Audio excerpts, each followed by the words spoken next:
大家好，我是戴淑萱，我来自英国，欢迎回到我的频道。It's another enrollment period for our 全方位英语文化课程. So for you intermediate to advanced English learners who want to improve your English in the most effective and the most interesting way possible, you can join now, but there are limited places and there's only a limited period of time that you can sign up. So if you enjoyed today's video, head to susieboo.com/culture to check it out. So boys and girls, what are we learning about today? We're going to talk about relationships and dating. This lesson has been taught at Susieboo Language School, but it is not in our full annual curriculum into British life and culture, where we've condensed and optimized our best learning materials into a year of learning for you, but I thought it would still give you a nice insight into the kinds of things that we do. So, relationships and dating, part 1. We have an alternating rota of the types of homeworks. Sometimes it's speaking, so you need to do some research and prepare something to say in class for just a few minutes. Sometimes it's reading comprehension, but what we will always have is a video homework at the start of each class to get the discussion going. So in this case, we would start the lesson with you either discussing a famous British building, car, or fashion brand, so that would relate to last week's topic, or you could focus on a particular design or designer from your own country, or we're pretty flexible, you can talk about anything that you want. It's a chance for you to speak and get feedback from qualified teachers on your speaking. So I'm going to skip over the video homework because for copyright reasons, I can't show you the video in this video, so let's just go through that. But what I do want to share with you is the meaning of the ick, to get the ick. This is a very specific phrase that people are using at the moment for dating. It's like they start to get to know someone and they think, oh, this person seems quite nice, quite interesting, maybe I like them. And then for some reason, something changes. Something happens where you suddenly think, oh, no, I don't like this person. And it can be the stupidest, silliest thing. Like maybe they have a Velcro wallet or they slurp when they drink through a straw. It can be honestly the most mundane of things, and that's kind of the joke with the ick, is that it doesn't have to be a real reason not to like someone. You can just not like someone for whatever reason at all. It just describes that moment when you suddenly think, ew, no, I don't like this person. That is the ick. Right, so lesson objectives for today are to learn about relationships and dating culture in the UK. Try your hand at being an agony aunt. We'll find out what that means. And as always, learn more useful everyday phrases and vocabulary. Every week there are 15 of these that we've specifically chosen because they're so useful and so commonly used, especially in the UK. So you come away from each lesson with concrete words and phrases that you can start to use in your speaking. Now this lesson starts with a bit of a discussion. How would you describe the dating scene in your country? So the dating scene is like how people date. Is it relaxed? Is it quite strict? Maybe if you're from India, for example, there might be specific arrangements. Maybe your family needs to attend the dates. Or maybe it's totally carefree and you can do whatever you want. Do you think it's the same or different to dating culture in the UK? So we'll be talking about that in this lesson. And the last question for everyone to discuss in their small groups of 3 with the teacher is, do you watch any dating shows? What's your favourite one? And we will come to this shortly. Here we have 4 words at the bottom and we need to fill the blanks. We have outright, spontaneously, banter, and cheesy. Now you may not know what these words mean. Let's talk about them. Neither men nor women stop each other on the street, declare their love from across the road, something, ask someone out. So ask someone out is highlighted as one of the key phrases for us to learn this week. To ask someone out means to ask them on a date. For example, hey, would you like to get coffee with me sometime? Meaning, I want to date you.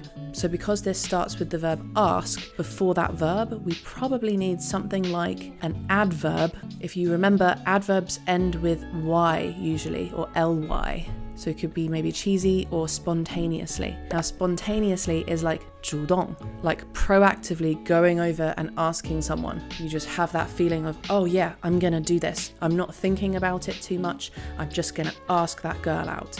So this sentence is saying that in the UK, both men and women do not do this. We are not very spontaneous in our dating. So anyway, the missing word is spontaneously. In Paris, love is practiced as a sport at any given moment. So it's a bit of a joke saying that in France, people are romantic all the time. But over in Britain, all that seems something, if not problematic. Even eye contact is risky. Here, if not problematic means if it's not this first adjective, then it's definitely the second. If not something if not problematic, means that it could even seem problematic. So the missing word is cheesy. Cheesy means like cringy, like 尴尬 or 落马, like overly romantic, but with that cringy over the top feeling, like, oh, 太过分了. It's like too much, too romantic. That's cheesy, nothing to do with actual cheese. So in Britain, being very romantic can be seen as cheesy, and even more than that, it could be seen as problematic, like it is a problem. And the last bit is an exaggeration. Even eye contact is risky. It's saying we are so avoidant of romance that we don't even like to look each other in the eye. Obviously, that's not really true. That's just an exaggeration, like a little joke. In the UK, I sometimes leave a date thinking he doesn't like me, but it turns out that he does. British men won't tell you their feelings. What? We have outright or banter. We could also use the word spontaneously here. That would also be fine. Or we could also say British men won't tell you their feelings outright. Outright here means directly, like 很直接的告白。英国人不会这么简单的向你告白。告白在英国不是这么简单的事情，男生通常不会这么直接说。So what do they do? Instead, sarcasm and banter. So what is banter? It's like playful teasing, like making fun of the other person, 可能会取笑你, like little jokes, like taking a dig or a poke at you, making fun of you in a light-hearted, fun way. So it's supposed to be funny. And this type of humor is often seen as flirting. And flirting is that behavior that you do when you like someone, like when there's that chemistry and vibe between two people who maybe like each other, and then there's flirting. Next page here, we have 3 words: chat, move, and date. After an online discussion that feels more like a something with a coworker, we could say like a chat with a coworker,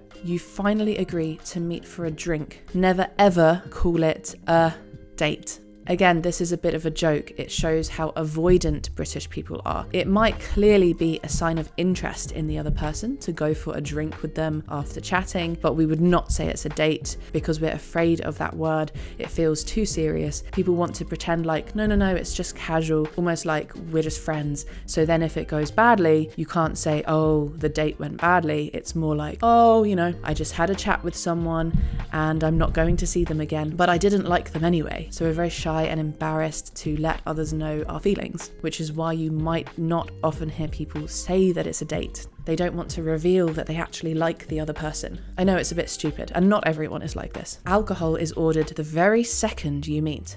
That means like 那个时刻, at that moment. You meet and then bam, alcohol. In the largest volumes available. Again, exaggeration, kind of a joke. And consumed as fast as possible. So you get the idea. Brits meet, they're like, oh, awkward, need to drink a lot of alcohol immediately. But nobody ever makes a move. So what is to make a move, and why does nobody ever make a move in the UK, no matter how drunk you are? Making a move is like going to the next level. So maybe like touching the other person, or saying I like you, or maybe kissing them, or something that shows actual affection and like you actually like them. Again, this is just emphasizing the fact that British people can be quite shy and awkward and avoidant of showing their feelings. So we're starting to get an idea of what dating is really like in the UK. And if we were in a real class, I might ask you, is being sarcastic or teasing someone seen as flirting in your country? Are people awkward about the terms they use, like the word date? And would someone ask someone else out on the street? Are people bold and brave like that in your country? Obviously, we're mostly thinking of the US. On American TV, anyway, they seem very confident and okay with asking someone out like, hey, wanna go for a drink sometime? That would pretty much never happen in the UK. It's all much more quiet, secretive, underhand,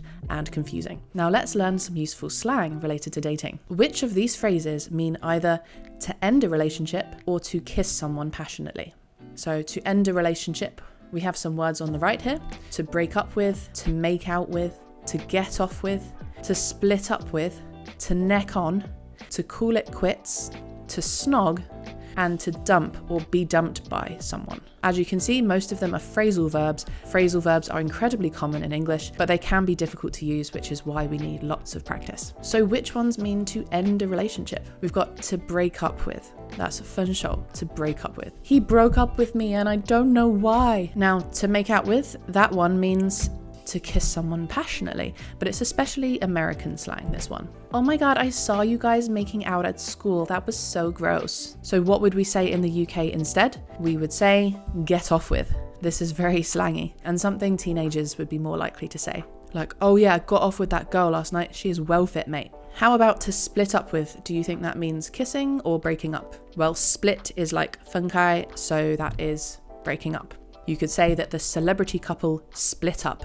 That means they ended their relationship. Now, neck on is another way of saying kiss passionately, especially in the north. Like they were necking on means they were kissing a lot. Then we have to call it quits. That means end a relationship, and it can also mean end other things, like this game is not going very well. Shall we just call it quits? Like just finish. Now to snog. Snog is a funny one. It also means kiss passionately. It brings to mind that image of two people like, you know, just like really going for it with the kissing, like too much and like a bit gross and maybe saliva and stuff like that. So that's snogging. And then to dump or be dumped by. So you might know that to dump is like to get rid of something. In the US, they say the word dumpster, which is like the rubbish bin where you put your rubbish or trash, as they say in the US. So in this case, it is to break up. Like, he dumped me, or I was dumped by him. Again, it's quite casual slang, so you won't see this in formal newspapers like The Guardian or The Times. You're more likely to see it in tabloid newspapers like The Sun or The Mirror. Ooh, okay, now we're talking about dating shows. Have you seen these? Married at First Sight and Naked Attraction. Let me tell you what happens in these shows. Single people take part in a social experiment where they are matched with total strangers by psychologists and dating experts. So they don't know the person in advance and they're just matched together. They meet for the very first time on their wedding day and then have 6 weeks to decide whether to make a go of the marriage or separate. So make a go of here means to try it out, try the marriage, see how it goes. And you could also say make a go of the marriage or dump each other or call it quits or split up. All means the same thing. So how would you feel if you met someone for the first day on your wedding day? Like it's an arranged marriage, you meet them, boom, you're married. Would that be uncomfortable?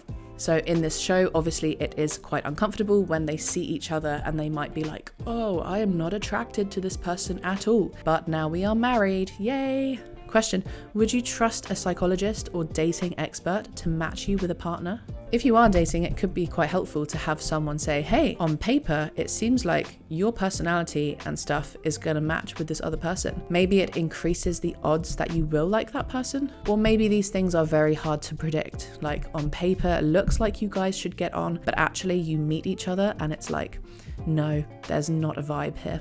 Now, what is the show Naked Attraction? This is a very interesting one, worth a watch if you're curious. Basically, a clothed single person, so someone wearing clothes, is presented with a gallery of 6 naked potential partners. So literally, someone looking for a partner stands there in clothes and looks around at naked bodies, just the bodies, and they can't see the face. They are hidden behind booths, so they're sort of in a box or something. Their bodies and faces are gradually revealed in different rounds from the feet up. So they start off by just seeing the naked feet, and then they see the naked legs, and then the bum, and all of it, like all the genitals, so it is quite a shocking show. And then they go up and finally see the face last. At each round, the chooser eliminates one naked person until only 2 are left. So like incredibly rude and harsh, right? It's like, ooh, don't like your bum, see ya. What a weird idea for a show, right? The chooser then takes their clothes off to make the final choice. So they also don't get away with being clothed the whole time. They do have to take off their clothes eventually. So you end up with 2 naked people standing there together and they are like now boyfriend and girlfriend or something. Very strange, very strange. So are you surprised that this is shown on British TV? You might think that should be X-rated, like banned. Is it not like pornographic? Well, it's obviously not porn, it's just nudity, but it's still, I guess, quite inappropriate and shocking to see on TV. Here are some reviews about the show. This show is so body positive. That means it really celebrates people's bodies. I love that they have regular people instead of supermodel bodybuilders. The contestants are young and old, fat and thin, fit and flabby. Flabby is like when you have fat that kind of wiggles. It just goes to show that looks aren't everything, and everyone can be beautiful if they have a positive attitude and are confident. brilliant. It's great to see people approach nudity so casually and to discuss our bodies so frankly and honestly. So why does this guy like the show? Well, he likes that it's realistic. It's not just models and perfect people. It's like all sorts of different bodies that, you know, you've got big ones, small ones, fat ones, thin ones. Everyone is welcome, and they're not openly critical about bodies. They just try and make it lighthearted and fun, and everyone is welcome, basically. That's why he likes the show. Now, how about this other person, Ross, who gave it 1 star? I'm no prude. A prude means someone who's very shy about anything to do with like sexual or bodily things. If they say I am no prude, it means I am not a prude. But this program removes the mystery and the old-fashioned romance to meeting a person for the first time. It's almost like a cattle market. So all the cows lined up in a row and you need to choose which one you want to eat. My 86-year-old mother-in-law also watched it, shocked and appalled. That's a different way of saying shocked in a bad way. That young people would be encouraged to go to such lengths on a TV show, probably to get the ratings. So to go to lengths means to make the effort and to do something more than you usually would. We both agree that this is one program to miss in the future. So they really did not like it. They didn't like the fact that people were like parading their bodies around to try and get approval from others. So who do you agree with more? What do you think? And this was a news headline. It says, "A new low. Explicit UK show Naked Attraction causes a stir in the US." So what does this mean? Well, a new low means the worst point or lowest level ever reached in a behavior or situation. It's like there was bad and then there's really bad. That's a new low. And you can use this in speaking, like, oh, I missed the train yesterday, but today I missed a flight. That's a new low. And then the adjective explicit means containing very clear or detailed sexual content. It's like too much detail, you can see everything kind of thing. More detail than you want to see, especially like nudity. Or you might have a song that says it's explicit. Maybe they use a lot of swear words and graphic language to do with sex usually. And what does to cause a stir mean? That means to cause excitement, controversy, or widespread attention. So like people talking, people being shocked, like a big reaction. That's a stir. So are you surprised that American audiences are seen as more prudish than British ones? So we've got that word prude again. So it's like being shy or awkward or embarrassed about bodily or sexual things. Maybe if we think of stereotypes, we think of Americans as being more bold and outgoing. Maybe they would be more comfortable with a show like this. But actually the headline is saying that they did not appreciate this show in the US. And do you have any sort of show like this in your country? I would be very surprised if you do, to be honest. So there's more to talk about here. Agony aunts. Agony aunts is when you write a letter into the newspaper and someone, usually an older lady who works at the newspaper, she'll reply and give you advice on your dating situation. So it's very interesting, but I'm running out of time today, so I don't think I can finish this lesson now. As you can see, there's lots more interesting content. If you like this sort of thing, if you want to get stuck into British culture and improve your English that way, then I highly recommend joining our全方位英语文化课程. It's all this sort of stuff about different topics every week. You can check out the curriculum online at susiebu.com/culture. As I said, now is a time that you can enroll, but it's a limited time and there are limited spaces. That's because we have a very select few teachers who have been carefully chosen by me for their excellent chat and teaching abilities and qualifications. So it's great fun. I hope you can join us. It's really practical. It's going to get you speaking English much better and also give you a broad awareness of the culture behind the language, which for me is the most interesting part. So that's all for today. Thanks for watching. I'm Susie. See you next time. Oh, and by the way, if there's a specific topic that you would love to know about, maybe on this YouTube channel, or maybe we can add it to our culture course, do let us know. You can drop us an email or you can drop a comment below this video. We love to know what you guys find interesting. All right, see ya.